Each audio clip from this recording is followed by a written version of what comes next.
Hello students, welcome to your video class. In this class, we are today going to discuss about wind energy.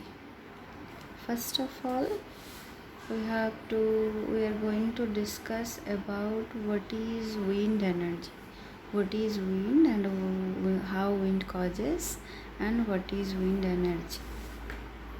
Let us start. The causes of wind energy. Wind is a form of solar energy. Wind is caused by huge convection current in the Earth's atmosphere, driven by heat energy from the sun. This means as long as the sun shines, there will be wind. Winds are caused by uneven heating of the atmosphere by the sun and the irregularities of the earth's surface and rotation of the earth. Wind flow patterns are modified by the earth's terrain, bodies of the water and vegetation cover. This wind flow or motion of energy, when harvested by modern wind turbines, it can be used to generate electricity. So this is how wind are causes, and we are using wind energy to generate electricity. Now we will discuss how do wind forms. Typically, this begins with the sun's radiation, which is absorbed differently on the earth's surface. The earth's surface is heated differently because of scenarios like cloud cover, mountains, valleys, water bodies, vegetation and desert lands, etc. As a result of this uneven heating, there are bound to be the earth's surface that vary a lot in temperature. Air on the surface with higher temperature will then begin to rise because it is lighter. As the air rises, it creates a low atmospheric pressure. Then air on the surface with cooler temperature sink. It means it do not rise. The sinking creates higher atmospheric pressure. This behavior or warm gases or liquids moving upward and being replaced by the cooler particles is called convection. The energy moving during convection is called convectional current. In this diagram, you can see how wind forms.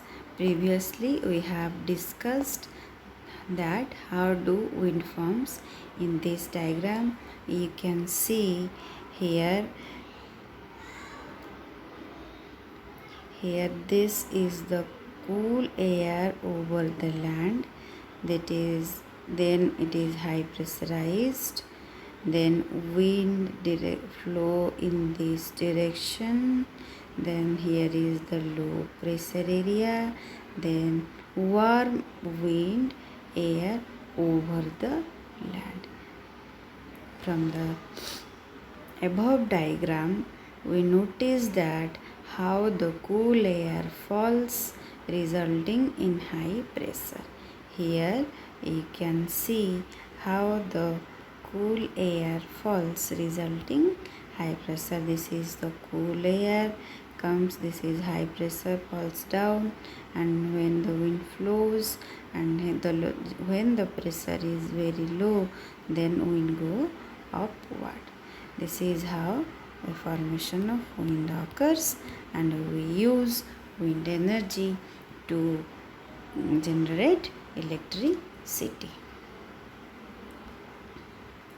Next portion will discuss the classification of wind.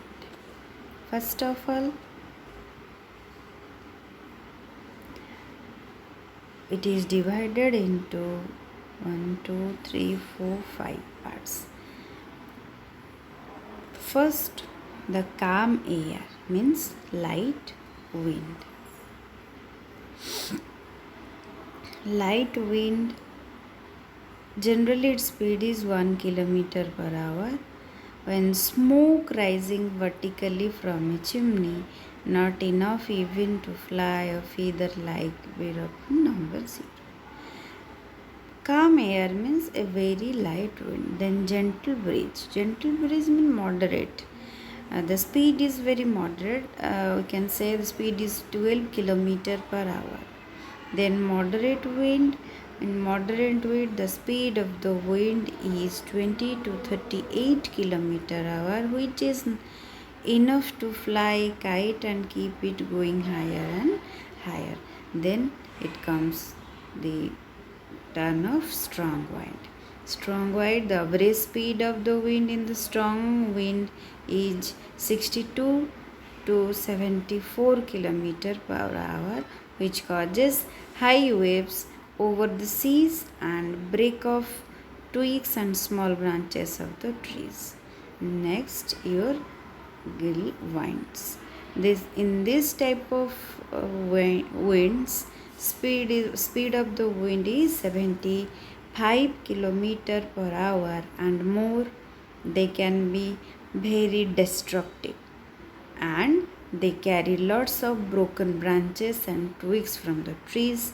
They cause high tidal waves and rolling seas. They can also rip off roots of the building. This is the classification of the winds. Next, we'll go the types of winds. Types of winds we have already discussed. Next, we'll go for the how wind power is generated. First of all, the term wind energy or wind power. Here, the term wind energy or the wind power describe the process by which the wind is used to generate mechanical power or electricity.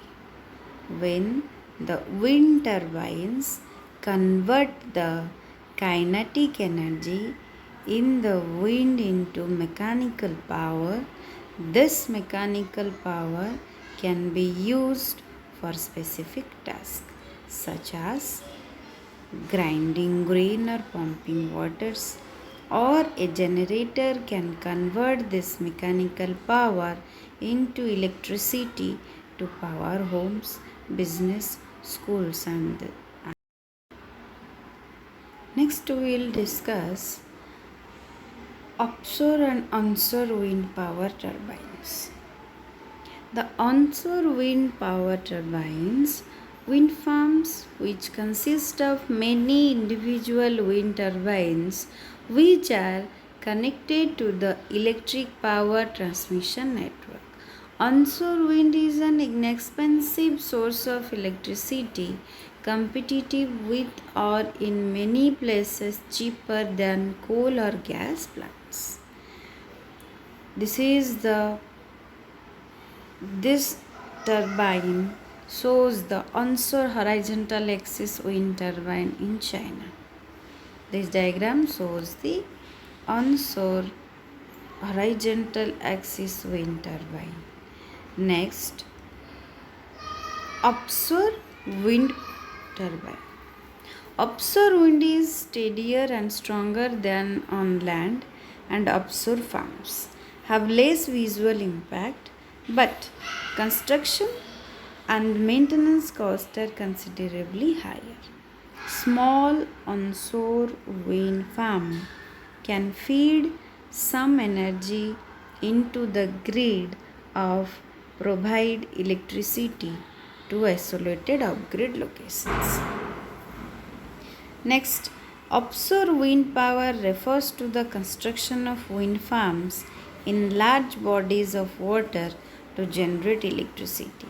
The installation can utilize the more frequent and powerful winds that are available in this location and have less aesthetic impact on the landscape than land based projects. However, the construction and maintenance cost is very high. Then, the world's largest offshore wind farm in London with a capacity of 630 megawatt in UK, commissioned in 2012. Next, here you can see this is the diagram of a offshore horizontal axis wind turbine at UK. And next we will going to discuss about wind turbines. What is a wind turbine?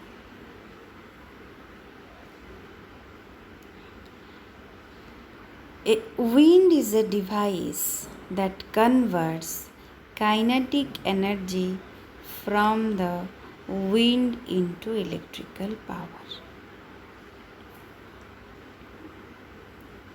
Wind turbines, like aircraft propeller blades, turn in the moving air and power an electric generator that supplies an electric current. Simply stated, a wind turbine is the opposite of a fan. Instead of using electricity to make wind, like a fan, wind turbines use wind to make electricity. The wind turns the blades which spin a shaft which connects to a generator and makes the electricity.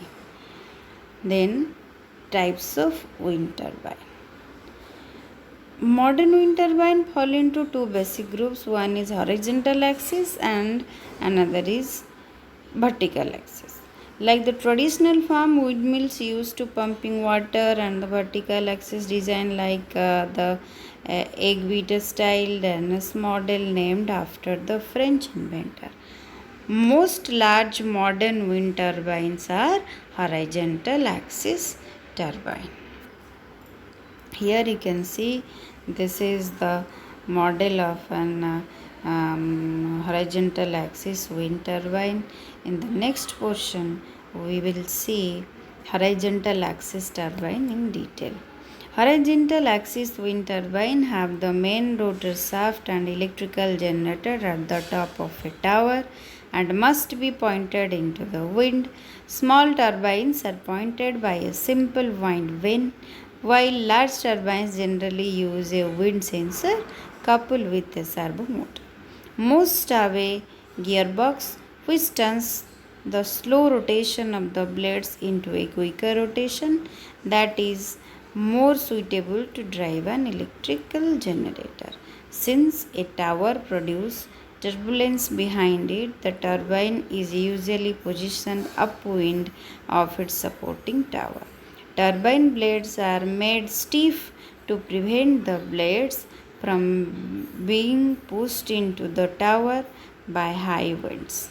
Additionally, the blades are placed a considerable distance in front of the tower and are sometimes tilted forward into a wind small amount. Here in this diagram you can see this is the image of a horizontal axis wind turbine and this is the vertical axis wind turbine. Here you can see the rotor blade. This is the blade. This is the blade. Here is the gearbox. Here is the generator. This is the nacelle house. This is the tower and this is the blade of the rotor. In this diagram you can see the horizontal axis wind turbine and vertical axis wind turbine. In the next Next we'll discuss about vertical axis wind turbine. Vertical axis wind turbine have the main rotor shaft arranged vertically. One advantage of this arrangement is that the turbine does not need to be pointed into the wind to be effective, which is an advantage on a site where the wind direction is highly variable. It is also an advantage when the turbine is integrated into a building because it is inherently less steerable. Also, the generator and the gearbox can be placed near the ground using a direct drive from the rotor assembly to the ground based gearbox, improving the accessibility of maintenance. The key disadvantages including the relatively low rotational speed with the consequential higher torque and hence higher cost of the drivetrain, the inherently lower power coefficient. The 360-degree rotation of the airfoil within the wind flow during each cycle and hence the highly dynamic loading of the blade, the pulsating torque is generated by some rotor design on the drivetrain and difficulty of modeling the wind flow accurately. Hence, the challenges of analyzing and designing the rotor prior to the fabricating is very important.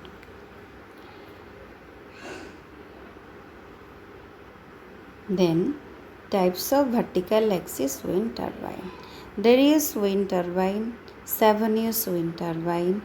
The Darius wind turbine are commonly called egg beater turbine because they look like a giant egg beater. They have good efficiency but produce large torque, ripple and cyclic stress on the tower, which contributes to poor reliability. Also, they generally require some external power source or an additional Savonius rotor to start turning because the starting torque is very low. The torque ripple is reduced by the using 3 or more blades, which results in a higher solidity for the rotor. Solidity is measured by a blade area over the rotor area. Next, your Savonius wind turbine. This type of wind turbine is a drag turbine. They are commonly used in cases of high reliability in many things such as ventilation and anemometers. Because they are a drag type turbine, they are less efficient than the common horizontal axis wind turbine. Savonius are excellent in areas of turbulent wind and self-starting.